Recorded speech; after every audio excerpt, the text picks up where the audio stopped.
Nah sama, ketika Mbah Mun ngersakno Gus Yasin jadi wakil gubernur, juga abahnya Gus Rosid ini Gus Subab kerso jadi DPR RI, Gus Kamil ya ketua DPR Rembang, itu maka menjadi fikih bahwa ulama itu tidak harus berhadapan-hadapan dengan negara. Buktinya orang sekali Mbah Mun putrane diminta disuruh mengkhidmati negara, sehingga harus menjadi tradisi besar bahwa ulama dan umarok tidak harus berbenturan. Bukan masalah menangkal, coba kalau itu tidak ada rawinya, paling golek gaji, paling golek duit, loh itu kan ruwet, itu tafsiran Khawarij.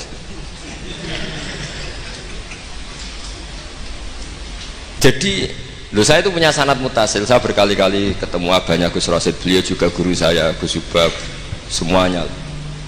Itu ketika beliau menolak, itu Mbah Mun maksa.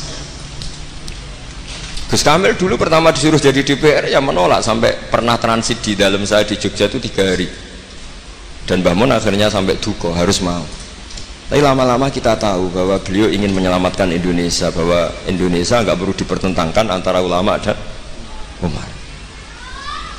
Nah itu harus terus, karena kalau kita ingin versi tertentu pasti Indonesia itu chaos.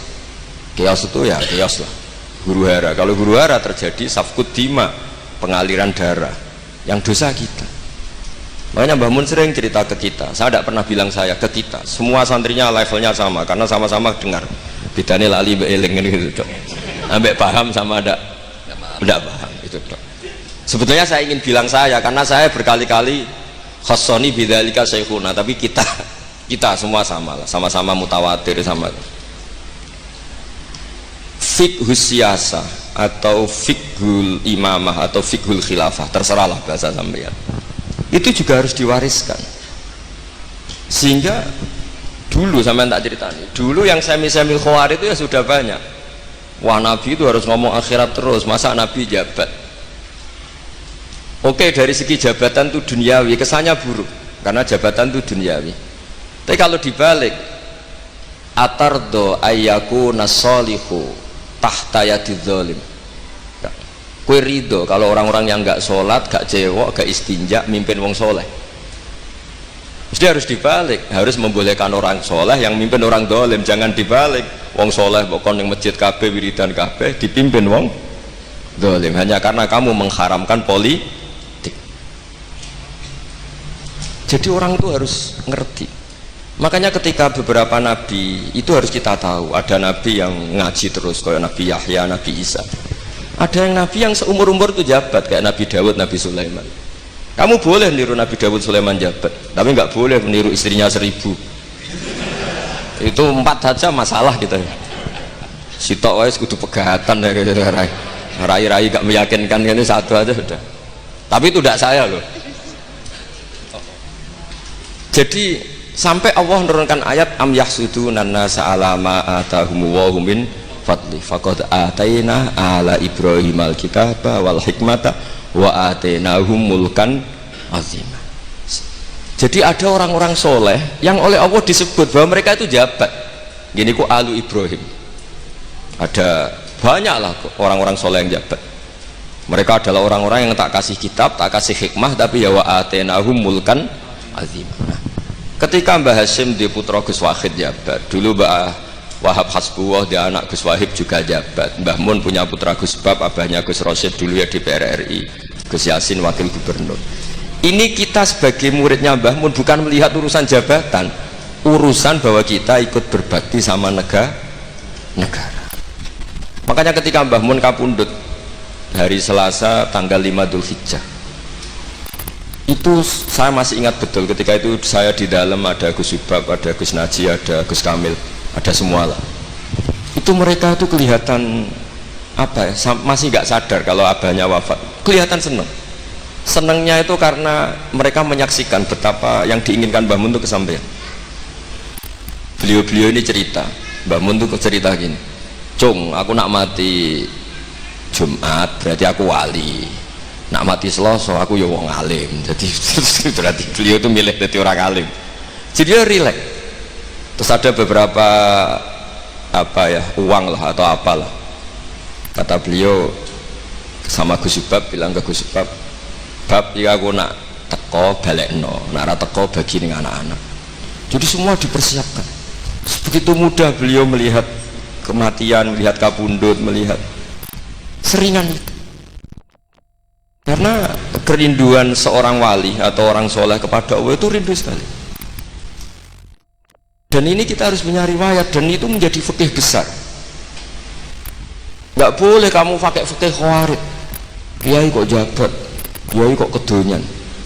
Misalnya ono kiai wong soleh ora oleh kedonyan, terus saiki wong salat buruwe wong ora salat, kowe rido? Wong salat buruwe wong ora salat, mergo sing salat mbok kon melarat.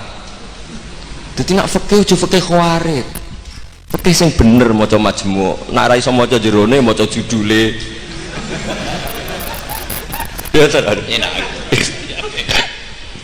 Mungkin Pak Tony Pak Sukron, karena dia di Mekah lebih terkenal ketimbang Mbah Mun katanya. Itu Mbah Mun sampai tertawa-tawa, Mbah jebule jenengan mriki terkenal kula kok iso kron. Lah niku tiyang tunggal dalam ini sukron.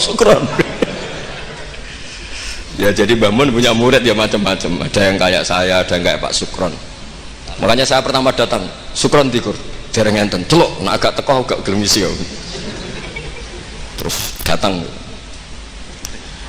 tadi bisi saya, Gus aku difoto, arah jajar-jajaran gak difoto. Terus saya bilang gini, saya itu kalau di mana-mana sering jejer wong putih, lagi ki jejer wong ireng. Semoga ini kafarohnya saya jejer wong putih-putih. Jadi saya teruskan lagi ya, harus selalu ada riwayat. Makanya saya alhamdulillah pernah diminta Gus Subab, itu ya guru saya, beliau baca manhajnya fikihnya Mbah Mun di acara kesekian harinya Mbah Mun wafat.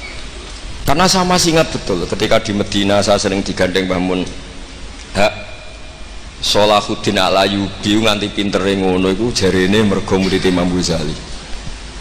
Tapi jarene hak muridé putu murid. Terus saya bilang putu murid ya impun nate kula hitung nak murid mboten pas, mboten tok wektune.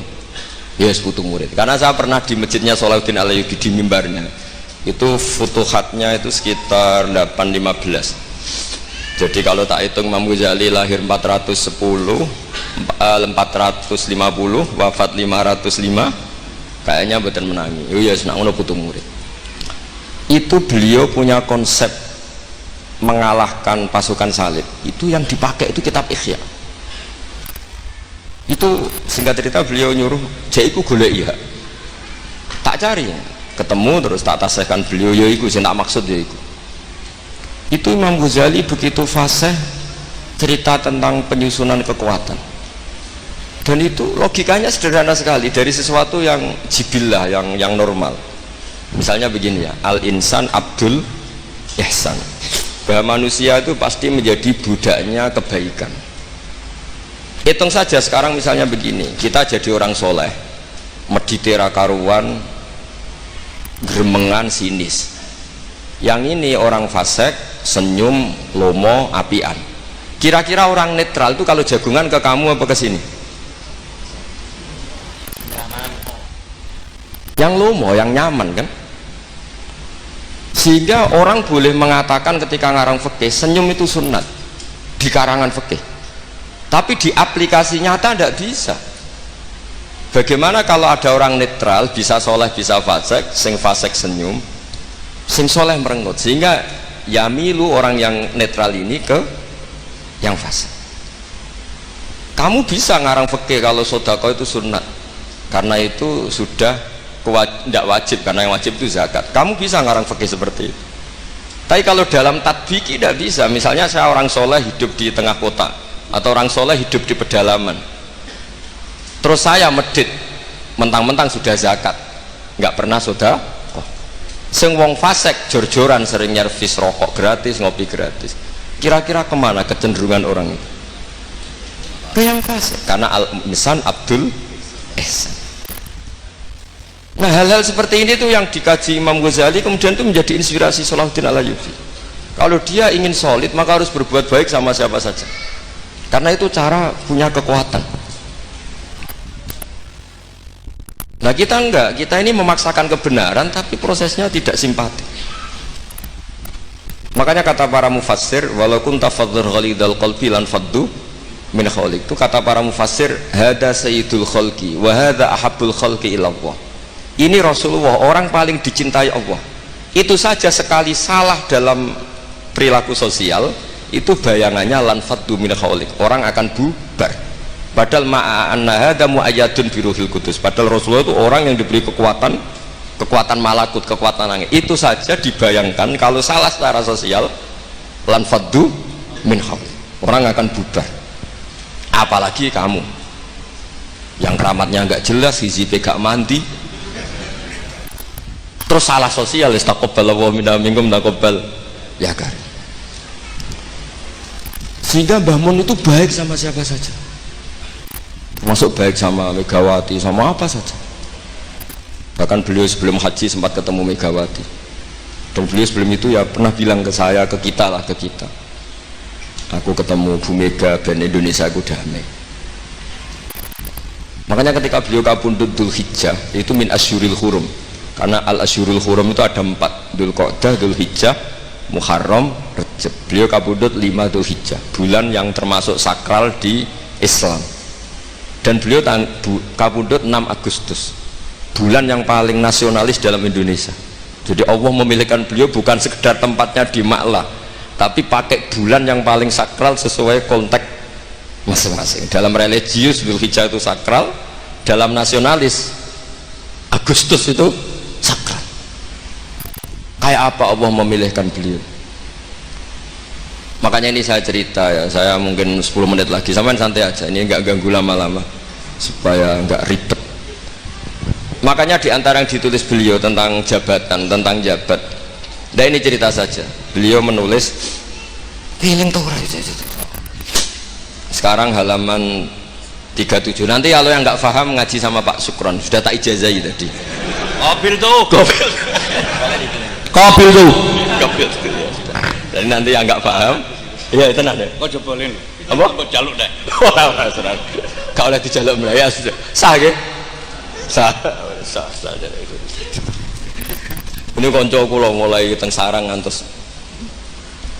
Nate bodo-bodo tegen kulo tanggal 3 Syawal. Ini Pak Sukron nih. Gus, gue nak jadi kiai jogeman kaya aku. Tak pikir apa? Ceritanya gini Gus Rosid, dia itu kiai, mungkin kiai debutan. Dia dengan santainya cerita, man soma Ramadan summa atba'ahu sittan min Syawal faka'annama somat daro kullah. Jadi puasa Ramadan kemudian puasa 6 hari Syawal, maka seakan-akan puasa tahun. Singkat cerita ada orang lugu puasa tanggal 2 itu. 2 Syawal puasa. Soan Pak Sukron pas kiai ini rokok. Terus kata orang lugu tadi, getun Pak aku anut jenengan. Jebule jenengan gak poso. Saya bilang, lah opo ke dalil kono barang ulah opo? Dalil liyane ya kena. Tapi itu kearifan, menurut saya dia cerita itu kearifan. Maka ini warning ya, siapapun yang ngiyai jangan dalil sesuatu sing ra iso ngakoni.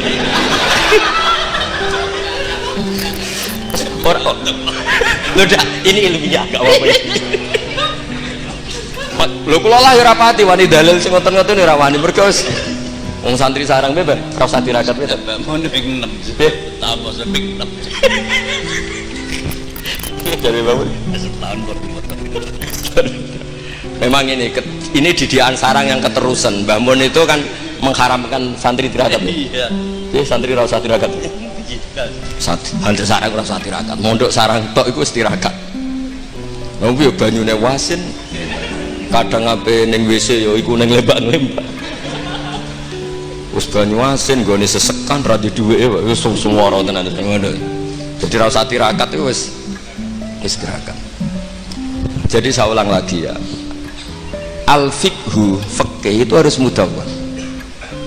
Saya yang sudah kecelok alim saja itu sering nggak tahu kalau itu tidak ditulis oleh ulama-ulama kita. Kayak tadi, kenapa Nabi tofa rokiban? Padahal Nabi juga yang mengajari al-ajru bi qadrit ta'ab. Andai kan Nabi tidak tofa rokiban, maka kita akan kesulitan nyari referensi bagaimana hukumnya tawaf pakai kursi roda. Ibarakahnya mudawwan dianalisis oleh Imam Nawawi dan seterusnya, bahwa Nabi tofa rokiban adalah wajib bagi beliau untuk memberi pelajaran bahwa itu sah. Coba kalau nggak ada penjelasan itu, mungkin orang menduga-duga Nabi ku piye dipek menangi dewe, mau khawarit.